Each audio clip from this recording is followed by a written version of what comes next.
That shouldn't be allowed. This is my son. Pahalgam आतंकी हमले और ऑपरेशन सिंदूर के बाद भारत की ओर से चलाए जा रहे अंतर्राष्ट्रीय कूटनीति अभियान के दौरान वाशिंगटन डीसी में एक अनोखा और भावुक पल देखने को मिला, जब एक बेटे ने अपने ही पिता से सवाल पूछ दिया। वो बेटा और पिता कोई और नहीं बल्कि शशि थरूर और उनके बेटे थे। कांग्रेस सांसद डॉक्टर शशि थरूर से सवाल पूछने वाले कोई और नहीं बल्कि उनके पत्रकार बेटे ईशान थरूर निकले। ईशान पेशे से पत्रकार हैं। उन्होंने अपने पिता शशि थरूर से मजाकिया लहजे में, व्यक्तिगत क्षमता में और आपसे मिलने के बहाने सवाल पूछने की इजाजत मांगी और फिर आतंकवाद पर एक गंभीर सवाल दाग दिया। हालांकि जैसे ही ईशान ने माइक लिया, शशि थरूर मुस्कुराए और उन्हें जवाब देने से पहले इसे ठीक से उठाने के लिए इशारा किया। वहीं ईशान थरूर से पूछा कि क्या किसी देश ने भारत से सबूत मांगा कि पहलगाम हमले में पाकिस्तान का हाथ है, क्योंकि बार बार पाकिस्तान इनकार करते आया है। इस पर शशि थरूर मुस्कुराए और बोले कि मुझे खुशी है कि आपने यह सवाल उठाया। मैंने ये सब पहले से तय नहीं किया था। वादा करता हूं कि यह लड़का अपने पिता के साथ भी ऐसा करता है। शशि थरूर ने जवाब देते हुए कहा कि किसी भी विदेशी सरकार ने पाकिस्तान के खिलाफ सबूत नहीं मांगे। उन्होंने कहा कि भारत ने पूरा भरोसा होने पर ही कार्रवाई की और अंतर्राष्ट्रीय समुदाय भी जानता है कि पाकिस्तान लगातार आतंक को समर्थन देता आया है। थरूर ने ओसामा बिन लादेन और 26 से 11 हमलों का उदाहरण देते हुए कहा कि पाकिस्तान आतंकवादियों को भेजता है और फिर हाथ खड़े कर देता है।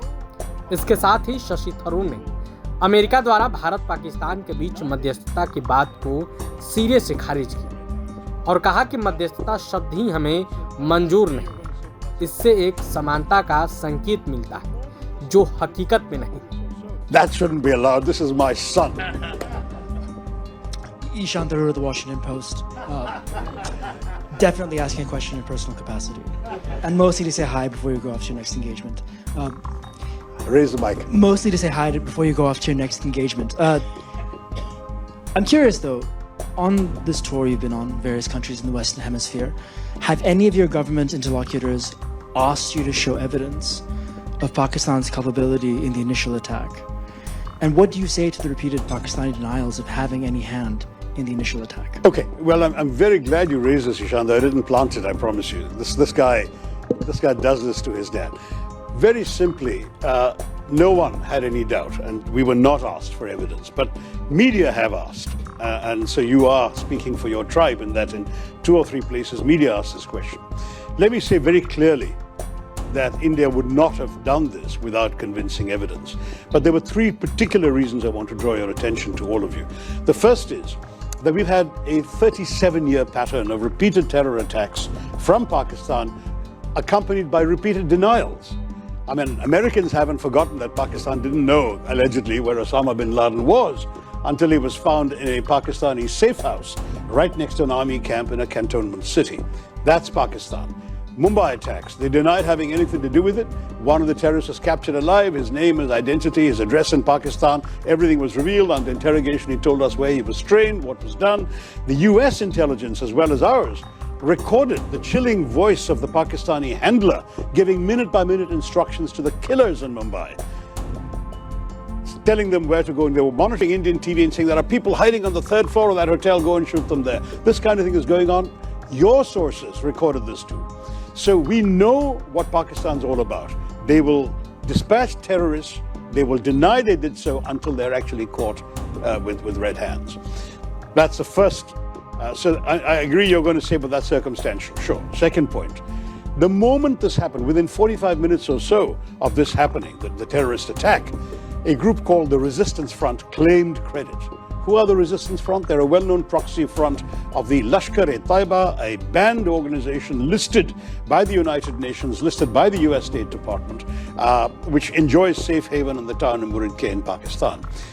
The Resistance Front, evidence about the Resistance Front and its doings was presented by India to the UN Committee on Terrorism in December 2023 and repeatedly again in 24.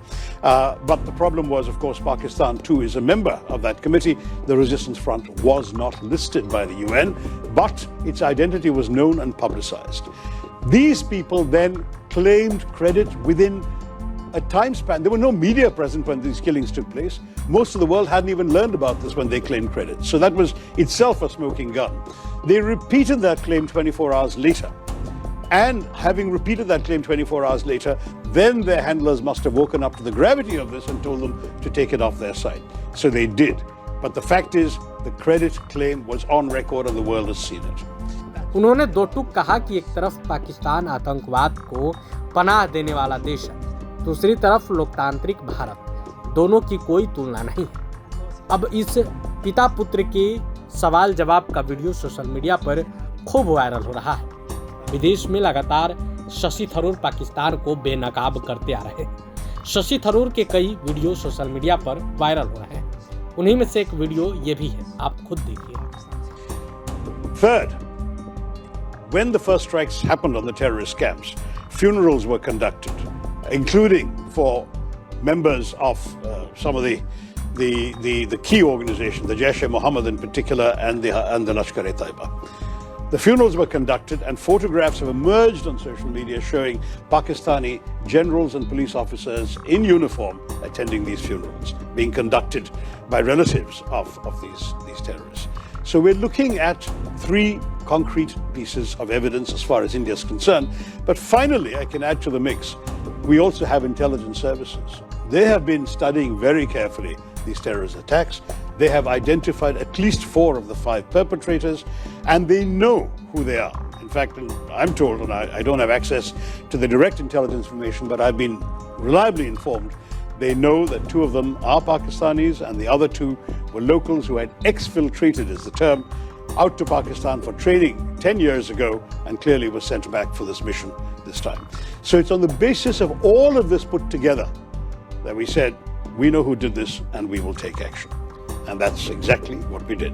I can assure you India is not the kind of country that would undertake a military operation without very solid basis for doing so. This was not some random terror attack. I must say our government counts 24 terrorist attacks in the course of last year emanating from Pakistan, but none of them required this kind of response. We dealt with them. We either got the terrorists or killed them, minimal damage, very little loss of life. We dealt with it. This showed all the hallmarks of a sophisticated, planned, deliberate operation with reconnaissance, with intelligence work, with a modus operandi worked out, this cynical exercise of asking people their religion, shooting them between the eyes. This is not an ordinary terrorist, some bearded fanatic blowing himself up outside a supermarket. This is not that. This is a serious quasi-military style operation, and it required a military response. प्रभात खबर.com, विश्वास वही, रफ्तार नहीं।